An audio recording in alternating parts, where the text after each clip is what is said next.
la radio du Salon de la Radio 2016. Génération Jeune Talent. Merci beaucoup, on est toujours ici au Salon de la Radio dans le cadre du Before des Jeunes Talents. Alors les Jeunes Talents, eh bien la finale va prendre un petit peu de retard parce que visiblement le showcase ne fait que démarrer maintenant alors qu'il devait démarrer à 18h30. David est de retour et alors autour de la table, Maclor. Bonsoir Maclor. Bonsoir. Jeune talent de la télévision, Jean-Yves Hautmule. Ah bah justement le micro marche pas. Mais c'est pas grave, tu sais quoi, il va prendre le mien. Il va prendre le mien, Rémi, je vais te laisser mener le débat. Prends celui de David, donc Jean-Yves Hautmule, directeur d'antenne d'RTL, qui fait partie du jury depuis déjà de longues années maintenant. Hein. Oui, ça fait 3 ans. Oui, ça fait 3 ans déjà. 3 années. Déjà. Et combien ça fait de nouveaux talents ça en fait une vingtaine. Ça en fait, oui, pas mal, puisqu'il y en a 3 finalistes par catégorie. Cette année, il y a 5 catégories, donc ça fait 15 déjà, ne serait-ce que pour cette année, avec notamment Maclor. Alors Maclor, toi tu es jeune talent animateur de télévision. Alors qu'est-ce que ça représente pour toi d'être déjà finaliste, de te retrouver dans cet environnement, le salon de la radio ce soir? Ça représente déjà un sacré stress parce qu'on y croit de plus en plus. On se dit au début que le simple fait d'être nominé, ce serait une petite victoire en soi. Puis plus l'échéance s'approche et puis on se dit que pour le coup ce serait plutôt pas mal de l'emporter. Donc on a des bonnes vibes, mais je suis content parce que je suis face à une amie qui est Marie Solis et ça c'est plutôt cool. Et Nicolas Mérieux dont j'aime beaucoup le travail aussi. Oui, qui est sur France 4. Donc franchement c'est cool, très bonnes vibes. Ouais. On est content d'être là. Alors parle-nous justement de ton parcours Maclor. Tu viens d'où? Tu fais de la télévision depuis combien de temps au juste? Moi ça va faire 6 ans maintenant que je fais de la télévision. J'ai commencé sur une petite antenne locale qui s'appelait LMTV, dans une émission qui s'appelait On fait le plein, qui était présentée par Vincent Cerruti à l'époque. J'ai ensuite intégré une école d'audiovisuel, ce qui m'a amené à travailler avec Michel Cotta sur la création d'un magazine d'information qui s'appelait ID-Mag. J'ai ensuite travaillé dans la matinale de Direct 8 en tant que chroniqueur. J'ai présenté les bulletins météo de TV5 Monde durant 3 ans. Ouais. Et je couvre aussi le Festival de Cannes en tant que reporter depuis maintenant 4 ans. Oui, voilà. On t'a vu d'ailleurs dans ta bande démo aux côtés de pas mal de stars, notamment américaines. J'ai eu la chance d'interviewer, malgré mon anglais approximatif, d'interviewer pas mal de personnalités internationales et ça c'est plutôt cool. Alors ce soir, qu'est-ce que tu vas nous présenter justement? C'est une surprise, non? Surprise, d'accord, ok. À moins qu'on tease un peu, non, je sais pas. Non, je vais tout simplement revenir sur ce qui m'a donné envie de faire ce métier, tout simplement. D'accord. Voilà. Bah écoute, tout à l'heure, hein. Tout à l'heure. Et puis tu te retrouveras face au jury, notamment Jean-Yves, et ils te poseront certaines questions. Faire partie du jury des jeunes talents, radio, télé, être fidèle depuis toutes ces années, les raisons? Non, c'est une chouette aventure et puis passer un certain nombre d'années à essayer d'échafauder comme ça des plans et travailler à droite, à gauche, essayer de trouver sans cesse de la créativité et de l'amour, de ce métier.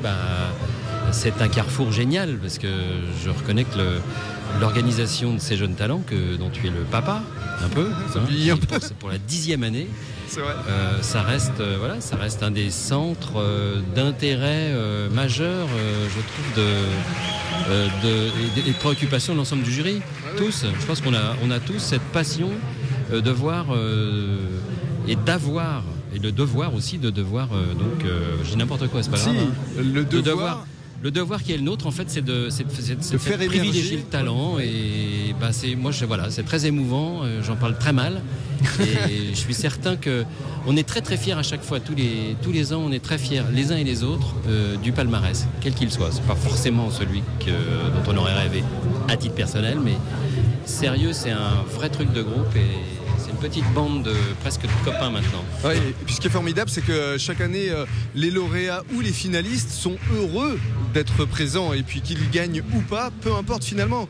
Le simple fait d'avoir été nominé, c'était super cool. Ouais, et puis de rencontrer tous ces professionnels, c'est une émulation, de pouvoir échanger avec eux. Et j'ai vu d'ailleurs la vidéo qui retrace les 10 ans de jeunes talents. On va diffuser ce soir. Et j'ai été, il y a plein de têtes qui sont sorties de ce concours-là que je n'avais jamais vu, donc je connaissais pas je sais pas qu'elle s'était passée par là. Cyril Ferraud, Stéphane Plaza, Baptiste Le Caplin, je parlais de Jeff, mais il y a aussi Florent Père, qui vient de faire un spectacle aux Folies Bergères assez exceptionnel. Et chaque année, effectivement, on est fiers, heureux de voir qu'ils évoluent, tous ces talents. Ils évoluent pour les bonnes raisons et parce qu'ils le méritent. J'espère que ça nous portera chance autant qu'à eux. Voilà. Bah, écoute Maclure, hein, c'est tout le mal qu'on te souhaite. Justement, on va donner le micro à Jérémy Kiffel qui lui avait été finaliste des Jeunes Talents. Il n'avait pas été lauréat. Il y a 3 ans, non? Il y a 3 ans, je crois. D'ailleurs, il avait interviewé à l'époque Jérémy Ferrari, c'est ça, qui lui aussi fait partie de la famille des Jeunes Talents. Il n'y avait pas tout ça. Hein, oui, à l'époque, hein, c'était dans un endroit un peu plus confiné. Vous n'aviez pas un si bel animateur qui a mis la cravate aujourd'hui.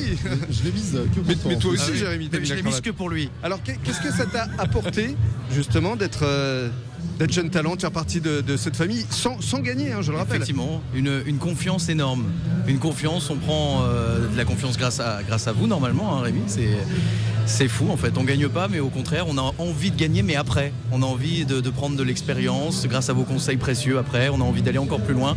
On a envie d'avoir des rendez-vous, comme avec cette personne face à vous qui m'a accepté lors d'un rendez-vous bien sympathique à Paris. C'est quand même sympathique. On va dans une magnifique maison. Rien que le principe d'avoir ces rendez-vous-là, ça permet d'avoir une confiance en soi. On a envie d'aller encore plus loin. Et puis, grâce à vous, bah voilà, c'est beaucoup de choses et l'histoire est loin d'être terminée. Chaque année, c'est des événements en plus. De nouvelles aventures. C'est ça, exactement. Qui démarrent. C'est ça. Alors justement, parlons de ton parcours, parce qu'à l'époque où tu étais Jeune Talent, tu travaillais sur Happy FM. Oui. Une radio qui dispose de plusieurs fréquences dans le département de la Marne. Oui, c'est ça. Aujourd'hui, tu es à Nice. Oui, effectivement. Mais tu as fait déjà 2 radios à Nice. Oui, effectivement. Qui s'est fait, mais maintenant c'est Radio Émotion. C'est ça. Et ce n'est pas fini. Où va-t-il s'arrêter? Ah ben je ne sais pas encore. Je ne sais pas. Il y a pas mal de projets. Il y a des choses qui sont en route. On verra. Il y a la société qui marche bien aussi parce que voilà. On évolue et on fait des voix, on fait pas mal de choses et à chaque fois on consulte Rémi Castillo pour avoir l'avis. L'avis du padré comme je l'appelle. Arrêtez, ça fait 2 fois là. Bon, en tout cas bravo à toi Jérémy, parce que effectivement c'est important de donner de la reconnaissance, mais ça fait aussi un énorme plaisir de les voir évoluer tous ces jeunes talents. J'ai écouté vos interventions tout à l'heure, vous parliez d'échanges entre jeunes talents, c'est surtout ça. On fait des rencontres, tourisme, champagne, rencontre David par exemple, c'est petit la famille des jeunes talents. C'est ça. On se rend compte. Et je me souviens, David d'ailleurs, vous savez qu'à l'époque, c'était vous qui faisiez la matinale avec celle qui a gagné et qui était face à moi. Mais on va pas se tutoyer, on va se tutoyer. C'est vrai. C'est la petite anecdote. C'était David qui était mais qui est toujours d'ailleurs sur Évasion et la gagnante à l'époque était la co-animatrice. Oui, qui depuis a fait la matinale du week-end de Fun Radio. T'étais là, c'est vrai que je criais beaucoup. Je détestais à l'époque. C'est ça. Merci Rémi. Merci Jérémy. Un autre jeune talent qui va faire la finale là tout à l'heure et qui nous vient lui aussi de Belgique. Il s'appelle Guillermo Guise. Tu sais, David, j'en parlais tout à l'heure. Qui vient lui aussi de la RTBF et il fait des chroniques assez savoureuses. Je pense que la chronique, il vient de l'écrire d'ailleurs parce qu'il travaille souvent dans l'urgence, Guillermo. Hein. Bonsoir Guillermo, comment ça va? Bonsoir les amis, tout va bien? Ça Alors, va Rémi? Bah moi plutôt bien, et toi? Ouais, écoute, formidablement. Alors, bien. Donc tu as appris il y a peu que tu devais réaliser une petite chronique pour nous ce soir. J'avais plus ou moins entendu parler de quelque chose comme ça, je savais pas exactement ce que c'était, donc voilà, en fait, pour le coup, très honnêtement, c'est pas que je suis un génie qui écrit des chroniques en 3 minutes, c'est simplement que j'ai retranscrit, parce qu'il n'y a pas d'imprimante à mon avis, il n'y a pas d'imprimante ici, donc j'ai retranscrit à la main nue. C'était un peu pour me la péter, mais là tu m'as un peu cassé mon effet, je dois dire. Alors, parle-nous de toi, parce que tu es jeune talent de la radio, mais tu fais de la scène aussi, Guillermo. Je fais du stand-up, ouais. C'est ça. Et c'est un peu comme ça qu'on s'est connus, d'ailleurs, avec les jeunes talents de l'humour. Du rire, ouais. Du exactement. Rire. Et oui, non, je fais du stand-up à Bruxelles, mais je fais également de la radio sous diverses formes. Oui, parce que tu es un journaliste au départ de presse écrite. Tout à fait, à la base, c'est ça que j'ai fait, c'est comme ça que j'ai grandi. Et puis après, un jour, je me suis dit, ouais, finalement, j'en ai marre. J'en ai marre, il faut que j'arrête de me mentir, ça m'emmerde. Et donc j'ai fait autre chose. Et voilà, donc j'ai fait des chroniques humoristiques et de la scène et tout ça. Et voilà. Ça fait combien de temps? Ça fait 2 ans et demi là maintenant. 2 ans et demi? Ouais. Et pourtant, tu as déjà un sacré palmarès. Mais tu sais Rémi, moi j'ai 34 ans, donc j'ai pas le temps vraiment de tergiverser.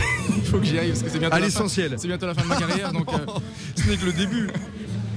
Donc voilà, genre j'y suis là. Ça va, tout va bien sinon? Ah bah écoute, on est un petit peu en retard sur le timing parce qu'on devait démarrer à 19h, mais visiblement il y a 2 chanteurs qui ont souhaité jouer les prolongations. Une douzaine d'heures plus ou moins. Voilà, c'est ça, donc on va peut-être démarrer à 19h30, 45. C'est pas grave, c'est ça le live, c'est ça la radio, sur le salon de la radio. C'est vrai que bon bah on est un petit peu en retard. Je vois qu'à côté ça fronce un peu les sourcils. Non, ça va, on va pouvoir patienter. Bah, c'est-à-dire qu'on est là pour montrer l'exemple, comme disait Jean-Yves Autemul. Et il a raison, la radio c'est d'abord du timing. Donc si on donne rendez-vous à tout le monde à 19h, c'est bien de démarrer à 19h. Mais c'est un salon et je crois qu'il y a des artistes qui avaient un petit peu de retard, il y a des concerts, donc voilà.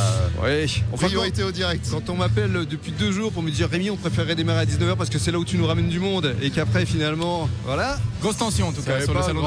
Tout va bien, on est entre nous. Oui, on est là pour le before des jeunes talents de la radio, donc jusqu'à quelle heure on ne sait pas encore en fait. On ne sait pas. Voilà, on parce est là. que le conducteur. Jusqu'à quel jour? C'est ça la vraie C'est question. Alors le jour ce sera jusqu'à demain. Alors pas pour les jeunes talents, hein, je pense que ça va se terminer ce soir puisque on connaîtra les lauréats. Je vous rassure, on est là à peu près jusqu'à 21h. Mais ici du côté de la grande halle de la Villette jusqu'à demain soir aux alentours de 20h avec encore beaucoup d'événements, beaucoup d'autres chairs, beaucoup de conférences, beaucoup de masterclass également et puis tous les exposants qui sont là qui font découvrir beaucoup de nouveautés technologiques. Je vais pas en citer un plus que l'autre, mais c'est vrai que par exemple on a parlé hier de la promotion de la RNT. Je pense que c'est quelque chose de très important. D'ailleurs, je vous rappelle que la radio du salon de la radio est sur la RNT à Paris. C'est quand même un événement. On est présent avec vous et c'est grâce au CSA que ça a pu être possible et à l'équipe de l'organisation du salon de la radio. Et derrière, on entend que ça chante. Donc, ce que je vous propose, c'est bien. C'est qu'on écoute un peu de C'est musique important. ensemble et puis on fera le point d'ici 3 minutes pour voir si on peut enfin commencer, Rémi. On va peut-être partir aussi. Mais sinon, c'est pas grave. Je vous garde avec vous pour le Before Jeune Talent. Merci à tous en tout cas d'être avec nous ce soir et merci à vous de nous écouter ou de nous regarder.